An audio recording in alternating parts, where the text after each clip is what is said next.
So this is my last remaining promo program kind of thing from the world premiere of Stewart Copeland's Holy Blood and Crescent Moon. And it was put on with the Cleveland Opera. The world premiere was here in Cleveland 35 years ago in October. And 35 years ago today, on September 29th, 1989, the Police drummer and newly, a self-anointed opera writer, Stewart Copeland, was on the morning exchange with Fred Griffith and Lee Jordan, and there was a performance of a song from the opera. So I wonder, is this the live debut of music from Holy Blood and Crescent Moon? I think it is. Wagner, it said in the New York Times last Sunday, in a major piece in the Sunday magazine about Stewart Copeland. He's with us this morning. He has an opera called Holy Blood and Crescent Moon, and it's being world premiered by the Cleveland Opera. And good morning and welcome. Nice to have you here. Thank you very much. The rock and roll business, is it still something that you like to do and periodically do? Well, I don't take it quite as seriously as I used to because it was the only string to my bow, but now that I've discovered other forms of music, I put rock in its place, which is basically good fun. Banging the drums is like a good stiff game of tennis. It's good. It makes it feel good. It's a power rush. They're loud. It's fun. It doesn't occupy the more cerebral part of the brain, but it still has its value.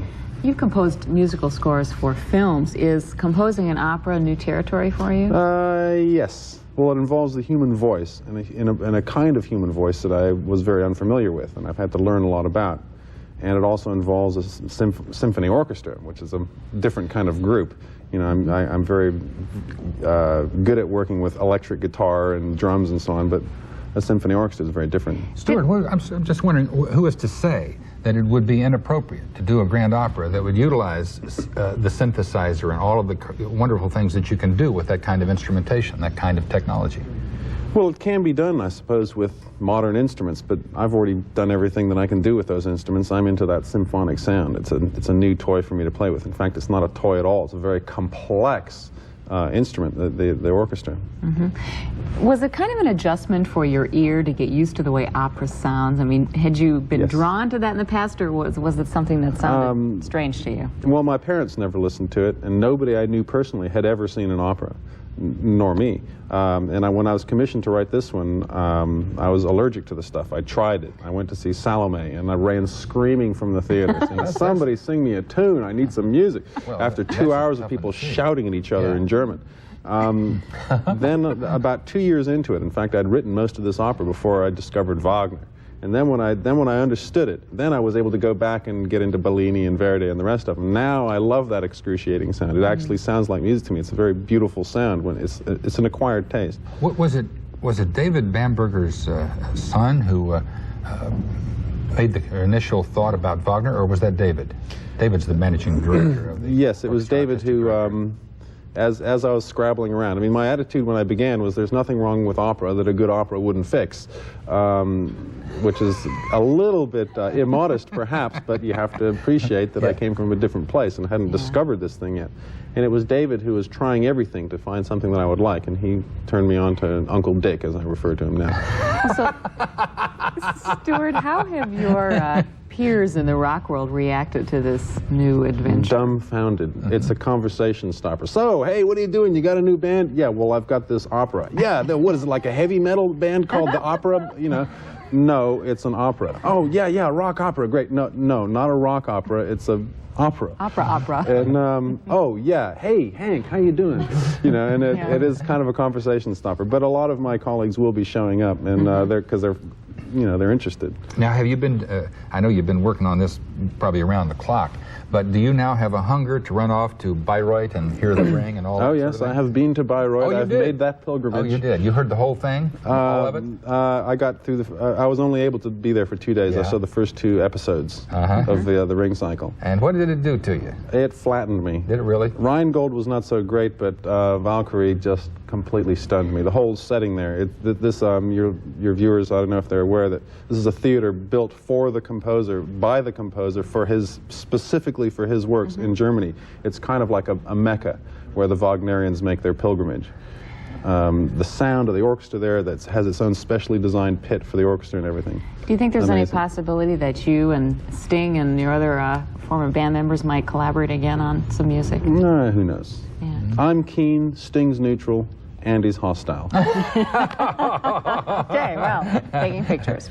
She was singing one of your songs on the opening of our show today. Well, let's hear it, let's hear it No, again. really, come you on. know. No, go on. We'll do it Come on, later. all right, just recite it then.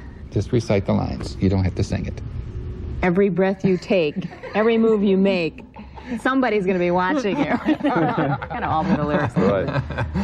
Well, you know, Wagner didn't do a lot of arias. You know, he sort of strung stuff out. You know, but the pretty songs are the Italians. But that didn't hit you all that well. Well, I suppose I've gone back and I'm now able to appreciate them more. Yeah. It was, I think, the dramatic content of the Wagner and the power, the majesty, the thick sound of it. And then through that I was able to discover the beauty of the human voice applied in that fashion. And then which takes you back to the Italians who really knew how to do it. But it still is the Wagner that does it for me. It has not escaped our notice that Judith Ryder is over there at the 88. At the piano. Yeah, she's at the giant Steinway over there. And we're going to hear something from the opera in just a moment or two. We'll take a quick break. Be right back.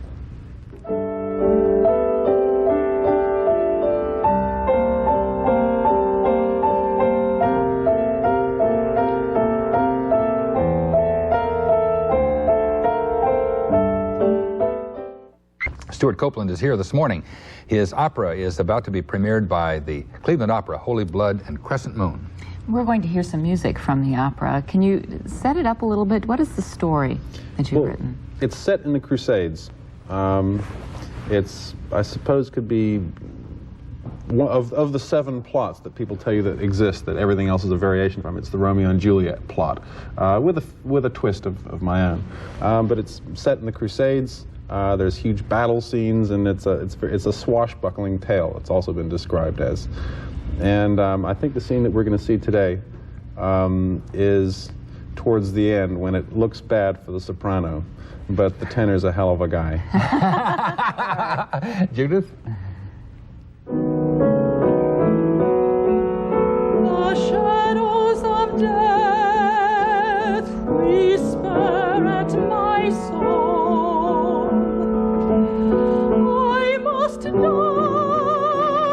or lose my love, wrapped within another's arms. He will be forced to leave. The bells will chime this night for him and her,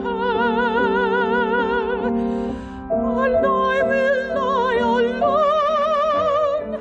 Brutal war cannot be ended if I stand aside where once I was loved, where once I was loved. No longer can I be Prince Edmund's wife, no longer be his wife. Leave my Eleanor, my love held captive. What choice have I? To let her live alone or die together? What choice is this? What choice is this? What choice is this?